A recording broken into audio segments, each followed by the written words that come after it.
Welcome back to Vancouver Overcast with Mike Klassen.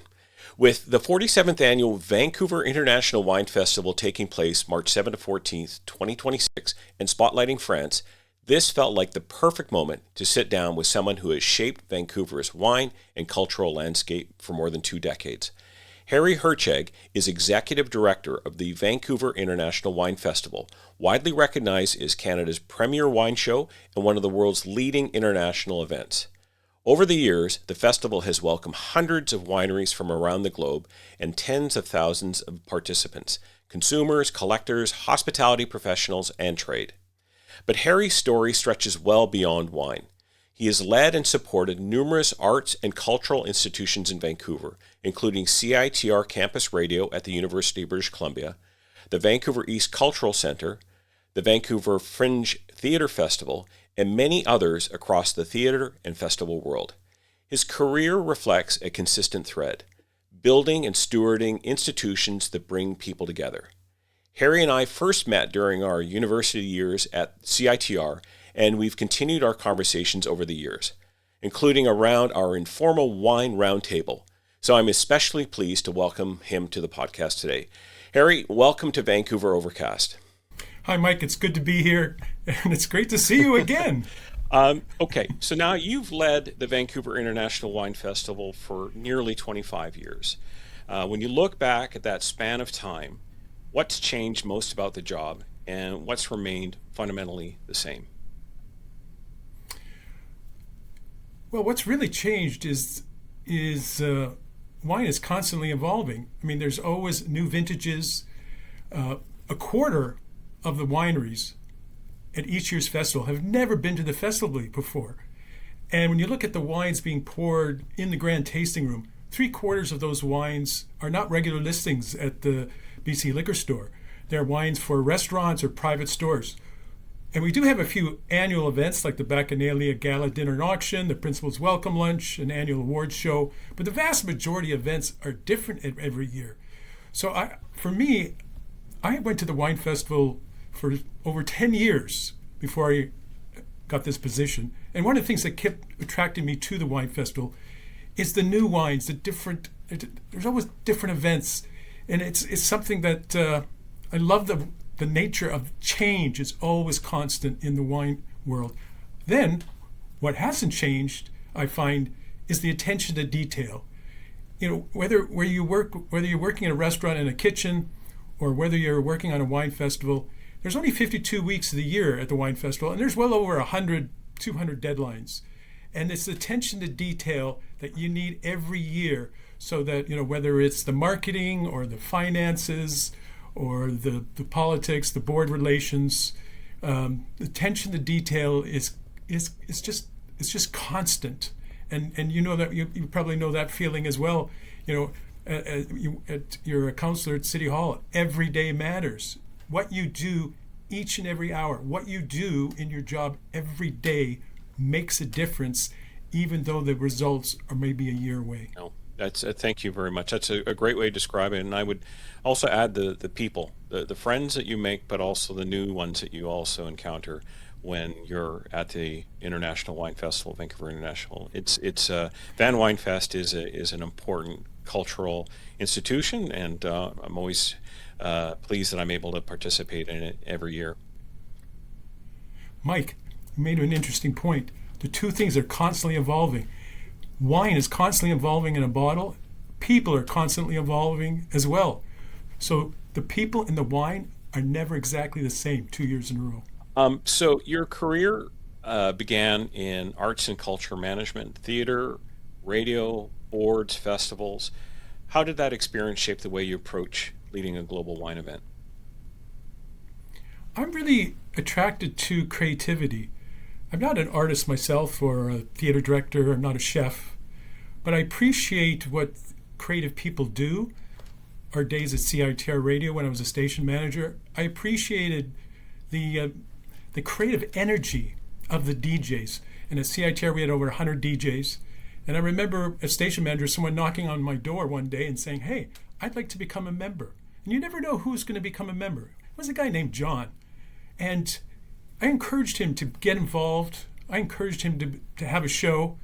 And now he's the legendary Nardwuar the Human Serviette and Order of Canada.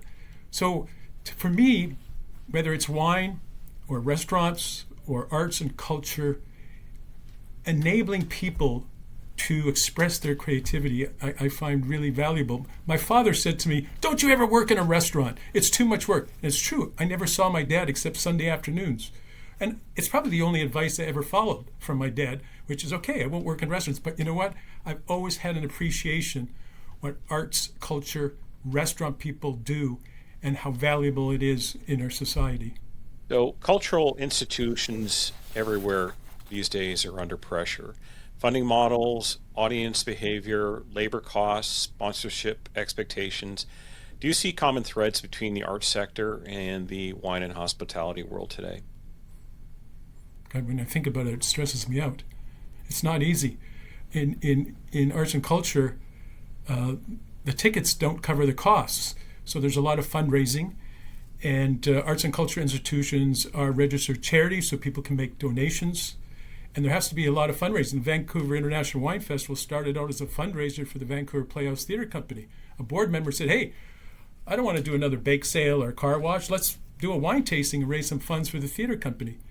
In hospitality and wine, the ticket sale, the restaurant sales, and the wine sales do have to cover the costs. So in both sectors, the margins are so slim, and there's so much creativity involved. It's not an easy business to make a profit or to make a go of it. And I have a lot of respect for the people who've dedicated themselves to these pursuits, because sure, we love our scenery in British Columbia, but we also have to take pride in what we produce as a culture and as people. We take pride in the great food of Vancouver. We need to also take pride in our arts, our culture, our artists, our chefs. It really defines, who we are and where we live. You often describe leadership as a kind of stewardship, tending the garden, making sure the car is tuned for a long drive. What does stewardship mean to you in 2026? Oh, that's funny. We've had that conversation about that, and it goes back to what I mentioned earlier, the attention to detail. One of the beliefs that vineyard managers have is that they tend to that vineyard every year, and their hope is to leave the vineyard in a better position after they leave than when they found it. And so stewardship is that attention to detail. It's caring about the people, it's caring about the land, caring about the environment, and it's a very holistic approach. And I remember a board member and a friend of ours, Scott Fraser, said, "Why are you taking this job at the wine festival?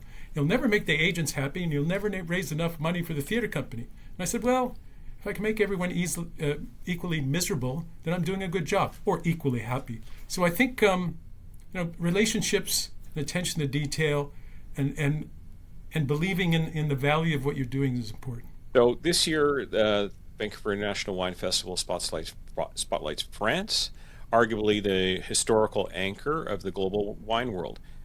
France is both timeless and evolving. From your perspective, why is France still so central to the global wine conversation? Yeah, France is at the heart of our wine culture. And it reminds me, if you talk about hockey and the history of hockey, you're going to end up talking about the Montreal Canadiens.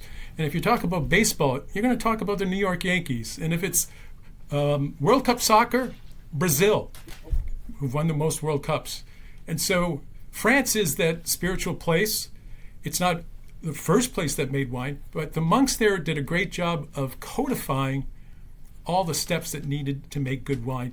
And so when we think of the grapes that we grow in the Okanagan, the grapes that are grown around the world known as the international grapes, really those are the grapes that came from France.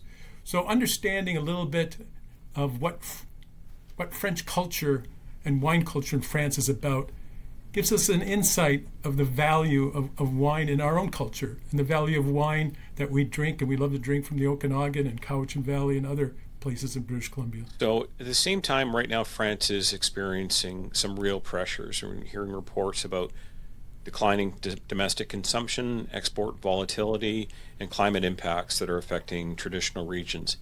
How do you see the French producers responding to these challenges? I think that applies to producers around the world. What's interesting about France being the theme is getting the French to come to Vancouver.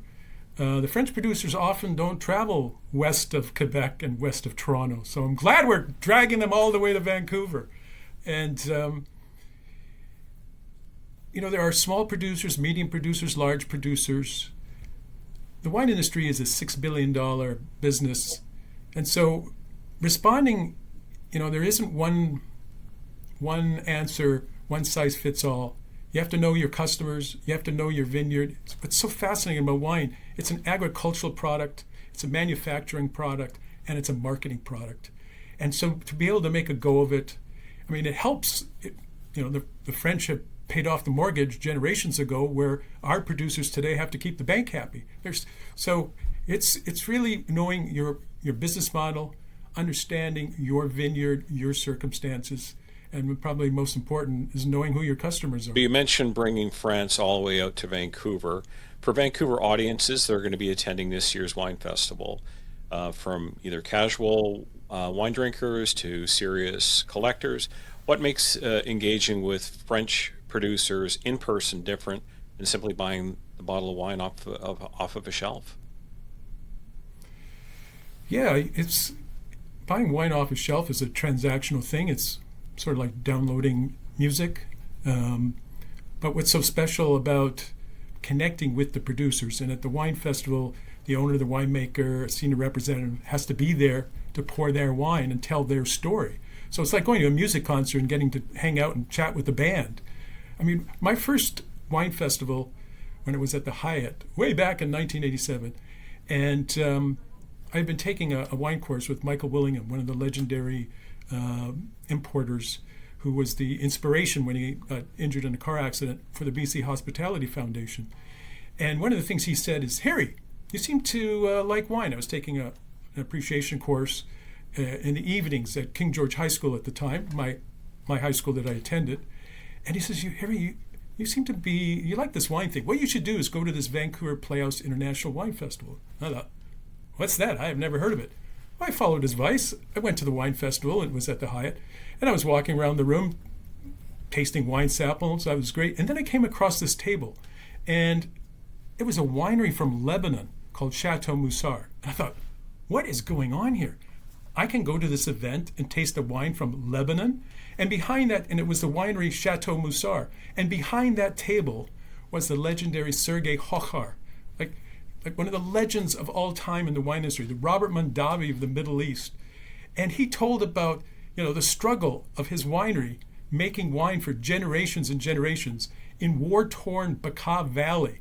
And I thought, this is incredible that I can taste this beverage, which has generations and hundreds of years of history, and he's struggling to make this wine on an annual basis. Like, I'm hooked. I'm unhooked on the beverage. I'm hooked on the relationship and the story behind it. And I've been to the wine festival ever since. I just can't get enough of those stories, that sense of authenticity that comes from wine. So the wine world right now, as we know, is sort of broadly going through, it feels like some significant change right now. We're seeing declining per capita wine consumption in some markets, shifting demographics. We talk a lot about what Gen Z is drinking or not drinking, new competitors for consumers' attention, different kinds of beverages, different kinds of experiences. What do you see as the most significant cultural change facing wine today? Yeah, there's a lot of pressure, even though it's a $6 billion a year business. It helps when there's growth because there's room for everyone. And now that it's shrinking a little bit, and some people are aging out of wine. Ozempic might be lowering people's thirst for wine, health concerns. I'm reminded when, in our CiTR UBC radio days, and we drank a little bit of wine, we probably drank mostly beer. And I remember the wine industry, nobody cared if we were 25 years old and didn't drink wine because, maybe we'll find our own path to wine. And Mike, as you know, we still have friends at UBC Radio that are beer drinkers all this time. They never converted to wine. But there seems to be such a pressure that young people must be drinking wine to fill the slack. At the wine festival, one of the things I'm really proud of is the diversity of people at the festival. A quarter of them are under 35, a quarter between 35, 45, a quarter between 45, 55, and a quarter over 55. We've never had a strong contingent of people under 25. So it seems like there's such pressure on young people to drink wine when we have to let them find wine in their own time. Diversity of beverages are okay. And so I'm just thinking that, whether one of the challenges in the wine industry is that the import agents and these wineries are facing these challenges 365 days a year. And so knowing your business model, knowing your customers, this is it's not an easy time. And somehow we'll get through it because wine's been around for thousands of years. I can't imagine myself when I was in my 20s for the same reason. Wine was a foreign experience. Now we have an indigenous wine industry today, but it makes it a bit more present in the minds of British Columbians. But you're right. It's something, wine finds you as much as you find wine. Just ask you about the sort of the growing category of low and no alcohol, because it seems to be picking up speed. There are more people who are talking about it, drinking it. I personally have not been able to indulge in very much of it myself yet. What are your sort of thoughts about this trend right now? Well, I remember the trend in our time when California Coolers was all the rage, and so there's always going to be sort of. And now we have ready-to-make cocktails in cans and etc. And the low and no alcohol. Hey, diversity in beverages is a great thing. We don't want to hear the same song all the time in music. We love diversity in our songs and music, and we want our diversity in beverages. These are all good trends, and I've had a little bit of non-alcoholic. I prefer it in the sparkling format because I find it somewhat refreshing. It seems to be a little bit of a tradition when I get off an airplane and I've had a long day of travel. I find a no-alcoholic sparkling wine the right thing, but it doesn't replace. I mean, it actually takes more industrial procedures to take the alcohol out of the wine than it does to make real wine. And whether it's non-alcoholic or alcoholic, the quality of the grapes, the terroir, the climate, the soil, the history of that place does affect the quality of the wine. And so I embrace diversity in beverages. Absolutely. Our friend Mark Hicken has been spending a lot of time with the emerging narrative around alcohol and health, particularly as a wine lover. Is it up to industry to counter that, to try and explain that wine paired with food is a part of life, and it seems to me that there are some big talking points out there from different parts of society, some that are really making it clear that this is a high risk, and others that are saying, I guess they're saying the risk is worth it in so many words. Yeah, the risk driving a car is worth it. There's a lot of foods and beverages, whether it's an abundance in sugar or other things that aren't healthy to eat. We have to make our own choices. There's nothing wrong with transparency and information. Wine has been around for thousands of years, and for most of it, it's been safer to drink than water. So responsible drinking in terms of enjoying wine at the table with a dinner, sharing it with friends, the camaraderie, the social connection, and being responsible. It's unfortunate that there are people who can't handle the beverage very well. And for those of us that enjoy it in moderation, we shouldn't be scolded not to enjoy it. And so it's a complicated subject, and people have to make their own choice. And I still think, regardless, wine is important to our culture. We need to embrace it.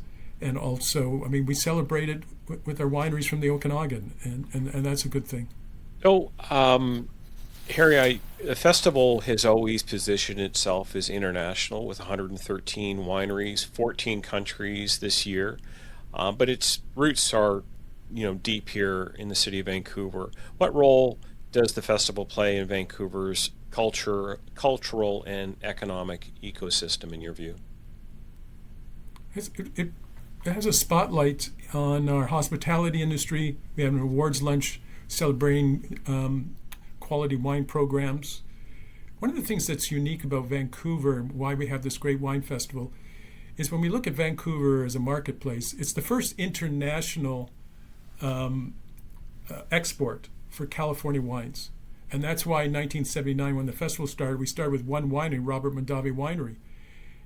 There are cities like Montreal and Toronto and New York, which are very dominant on France and Italian wines and California wines. But as a port city, we've always had a diversity of wine imports from Australia, from Chile, from New Zealand, Spain, not just France and Italy. So it's always been a bit of a battleground for these countries to get market share. And so that's one of the things that makes International Wine Festival in Vancouver so vibrant, is that we have the participation of all these different countries battling for market share, but also helping to build their wine culture. The wine festival precedes a lot of the growth of the BC wine industry. We only had a few BC wineries in the early days, and now BC wineries are central to the wine festival. But the wine festival has helped build our culture, our reputation for a fine dining and a casual place to eat and enjoy great food. You named a number of countries that have either been featured or have been at past festivals. I think of Croatia.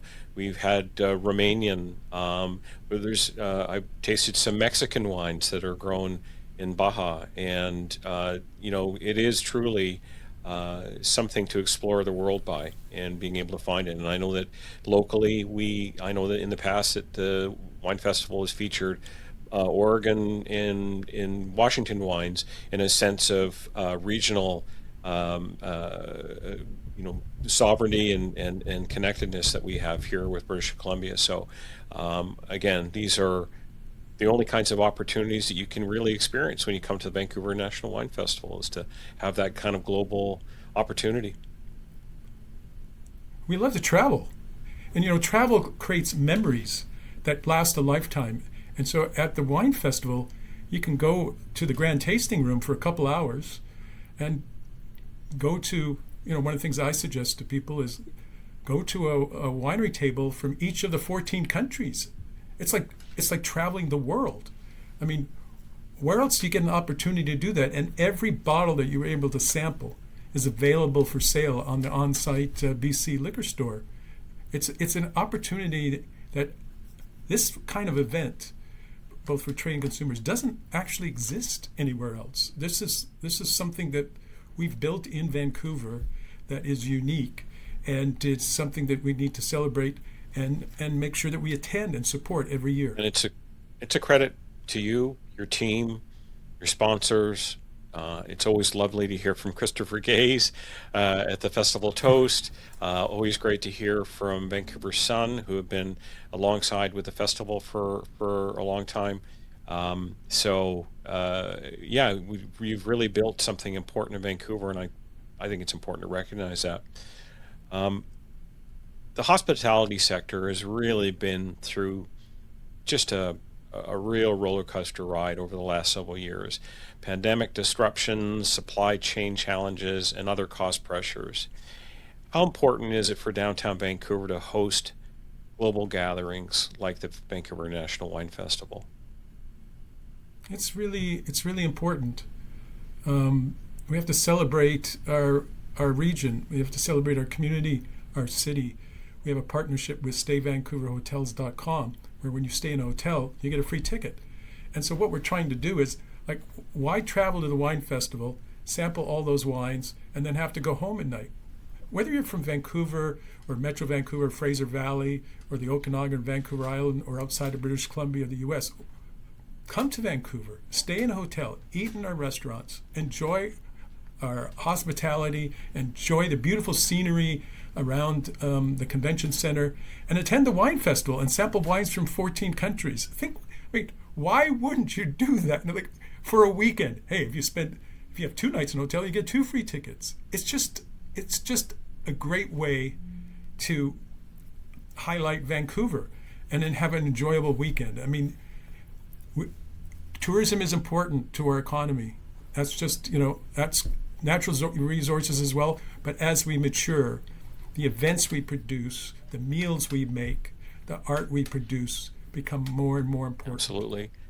Harry, I feel like with sort of now 6 years since the pandemic that we're far enough away in some ways that we can kind of feel less anxiety. Not to say that we won't be careful in these environments, but I know that that the wine festival really felt that you had to do a much different event for the immediate time after that.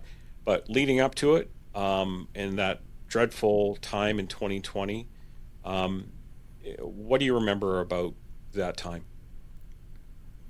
Well, I remember in January, February, hearing stories in the TV and people starting to ask, this could be a problem for the wine festival.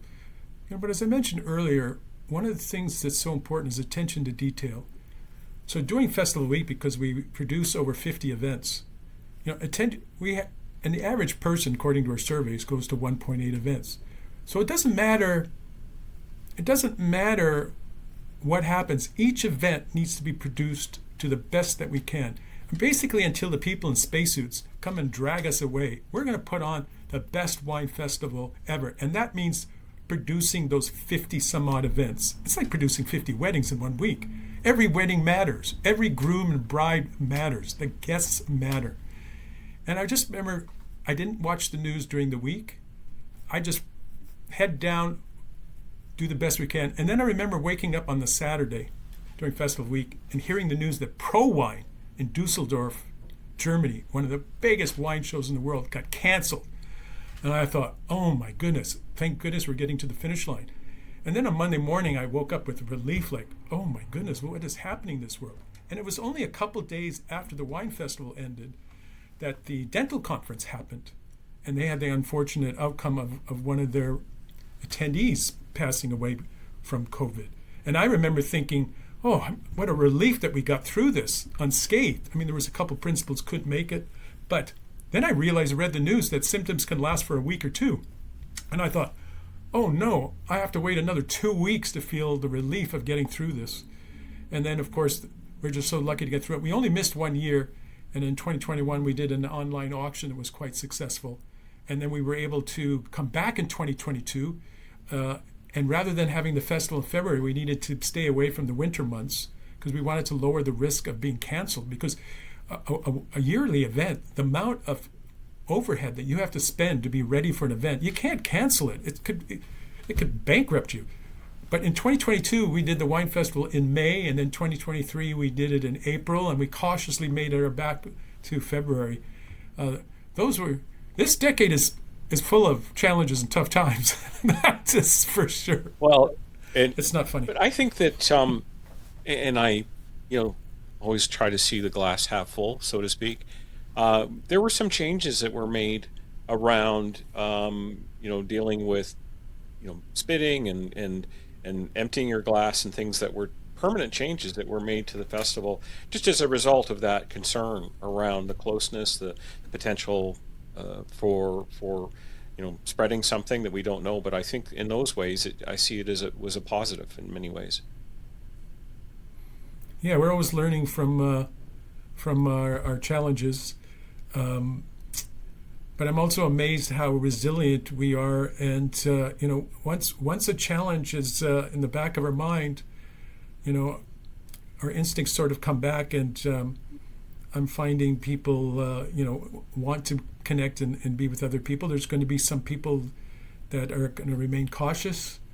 And, but, bringing the wine world together and it's a wonderful thing, whether you go to the dinners, the parties, the seminars. Wine Festival isn't as big as it was. 2020 was our largest year, and so we are making our way back. But at the same time, the wine industry is having a lot of challenges. So it isn't so much on the ticket sales that we're challenged, what we're challenged with is the conditions of the wine industry in which they're able to supply sufficient amount of samples for our events. And in our economy, what we've noticed, we're selling lots of tickets to individuals, but a lot of our corporate sales to our partners and sponsors and the importers, traditionally we've done a lot of group sales, corporate sales. And in this particular economy, those sales are a lot harder to get. But fortunately, the individuals are coming. And for those that have come to the festival for a long time, I say, bring your children if they're over 19. It's time to, it's time to reach out and bring new people to the wine festival. So, you're a born and raised Vancouver kid. You went to King George Secondary, UBC. You're a CiTR proud alumni, as am I. What does it mean personally to you to bring wine from the world to your hometown year after year? Well, I'll mention I was born in Windsor. So I'm not born in Vancouver. I don't know if I said you're a hometown boy, so it's for, yeah. Oh, I see. And I grew up in Motown. I grew up in Detroit, and then my dad and I packed all our belongings in a '69 Malibu that I still have and made a new life in Vancouver in the West End. And so I mentioned about my first time at the wine festival at the Hyatt in 1987. I spent 14 years before getting this job attending the festival, pouring wines at the tables. And it's just such a... I think one of the things that's really special about the wine festival is that each person has their own unique experience. Like when you think about the grand tasting room and people go into that room, each person makes their own choices about which wines to taste, which tables. So not only is there a collective experience, but you can have your own individual experience based on what stories you hear, which winery principals you're talking to. And so just like our days at CiTR Radio, the creativity of those DJs like Nardwuar, the Human Serviette, and the passion people have for the music of its time, and the shindig when you have the Battle of the Bands, and supporting our musicians, and I just whether it's a festival or a restaurant or a radio station, these are things that define our culture, and it's something that I just feel a lot of pride of. I'm not an artist myself. I'm not a chef. My dad worked in restaurants his whole life and said, "Don't you ever work in a restaurant?" And so, but I love the community, and I love bringing the community together. When we go to a theater show, we engage our smell, we engage our sight and sound. When we listen to music, we engage our ears. What I think of the wine festival is really an arts and culture festival for our sense of smell and taste.